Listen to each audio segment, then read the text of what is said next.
नमस्कार मित्रों, ये है पेश नेटवर्क। मैं हूं प्रदीप हंडू। आशा करता हूं कि आप सब ठीक होंगे, सुखी होंगे। ईश्वर से यही प्रार्थना है कि आप दीर्घायु रहे, प्रसन्न रहे। ये बात है 13 अगस्त 2017 की, जब एक पोलैंड की एक कोर्ट में एक मामला आया है। ये मामला एक नन ने दर्ज करवाया है।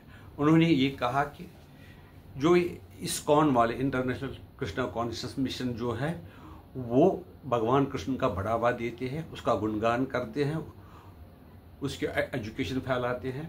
लेकिन वो ऐसा आदमी था जिसकी 16,000 पत्नियां थी, जो कि बचपन में जो वहाँ पर गोपिका थी, जो लेडीज़ थी, उनके कपड़े जो नहाने जाती थी उनके उतारता था और पेड़ पे चढ़ता था।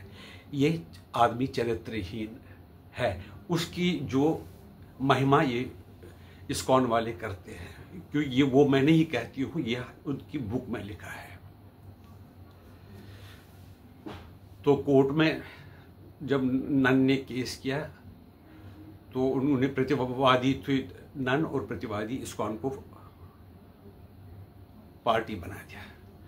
जिस दिन सुनवाई होनी थी उस दिन नन ने ये कहा कि ये लोग ऐसे हैं जो इस्कॉन को फैलाती है, कि भगवान कृष्ण की जो इसको लीला बोलते हैं, जिसमें कैरेक्टरलेसनेस को बढ़ावा दिया जाता है। वो कह रहे हैं कि उसकी 16,000 बीवियाँ थी, वो गोपिकाओं के कपड़े चुराता था, वो उनको परेशान करता था, उनके मटके जो होते थे मक्खन के उनको फोड़ता है, वो कई प्रकार की मिस्चिफ करता है। तो इसलिए उसके लिए समन किया गया इस्कॉन के किसी बड़े अधिकारी को।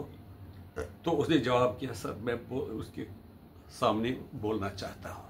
तो कोर्ट ने दे दी इजाज़त। उन्होंने कहा कि जो नन ने प्रश्न उठाए मैं उनका उत्तर देना चाहता हूँ। उन्होंने पहले यह कहा कि मैं नन से ये पूछना चाहती हूँ, जब वो नन बनती है तो वो क्या शपथ लेती है। तो नन जो है वो चुप रही। लेकिन फिर उस अधिकारी ने कहा कि मैं ये बताता हूँ कि ये नन क्या शपथ लेती है। वो लेती है कि जब हम नन बनेंगे तो हम हमेशा जीसस क्राइस्ट की पत्नी बनकर रहेंगे, हम और किसी से ब्याह नहीं करेंगे। इसी तरह से जीसस क्राइस्ट की 10 करोड़ नन वगैरह हैं, तो वो सब उनकी नन है, उनकी पत्नियां हैं। ये सुनकर जैसा आपने कहा तो वो कहती है, लेकिन जीसस क्राइस्ट ने ऐसा ही नहीं कहा। तो भगवान की तरफ से इस्कॉन के अधिकारी ने कहा, ये जो भगवान कृष्ण है वो वामासुर एक राक्षस था, जिसने 16,000 लेडीज़ को बंदी बनाया दिया था, उनको बलि देना था पावरफुल बनाने के लिए। वो फिर सफल रहता या नहीं रहता, लेकिन उसका प्रयास यही था। भगवान कृष्ण ने उसको मारकर उन लेडीज़ को मुक्त करा दिया। अब एक चीज़ समाज में जो किसी की कस्टडी में रही हो, कैद में रही हो, उसको उस टाइम लोग बुरी नज़र से समझते हैं, हालांकि उनका कोई दोष नहीं होता था। समाज की सोच उस वक्त ऐसी ही थी। तो उनको सम्मान देने के लिए समाज में तो उसने सबको कहा कि आप मेरी पत्नियां हो, 16,000 नहीं 16,108 आप मेरी पत्नी हो, तो आप मेरी पत्नियां बनकर सम्मान से रह सकती हो। जब जज ने ये बात सुनी तो उन्होंने कहा कि ये बहुत बड़ी बात है। एक तो उन्होंने इन लोगों को, इन लेडीज़ को मुक्त करा दिया और उनको सम्मान देने का प्रयास किया, और वो जो बाकी जो वो कपड़े उतारने की बात थी या उनके कपड़े चुराने की बात थी, वो उनकी शिष्याएं थी, उनके वो ईश्वर थे, उनकी प्रार्थना करते थे, वो उनमें मगन रहती थी।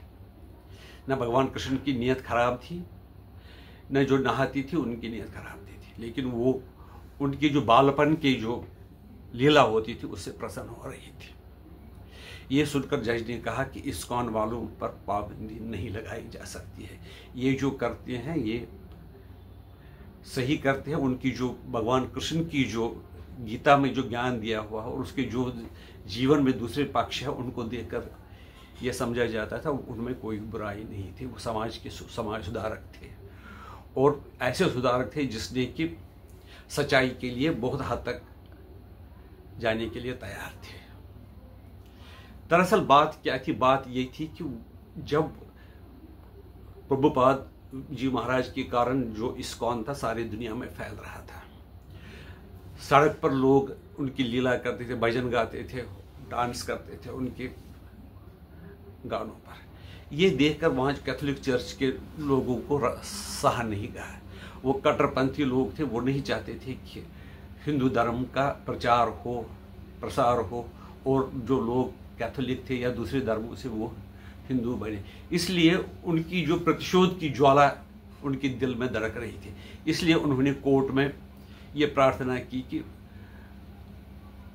इस्कॉन को पाबंदी की जाए और इस धर्म को ही, जो भगवान कृष्ण को मानते हैं, ऐसे धर्म को पर पाबंदी लगाई थी। लेकिन जज उनकी मंशा समझ गए तो उन्होंने फैसला किया कि इस्कॉन पर पाबंदी नहीं लगा सकते और ये लोगों को ये गीता का ज्ञान देकर समाज को, संसार को सुधारना चाहते हैं।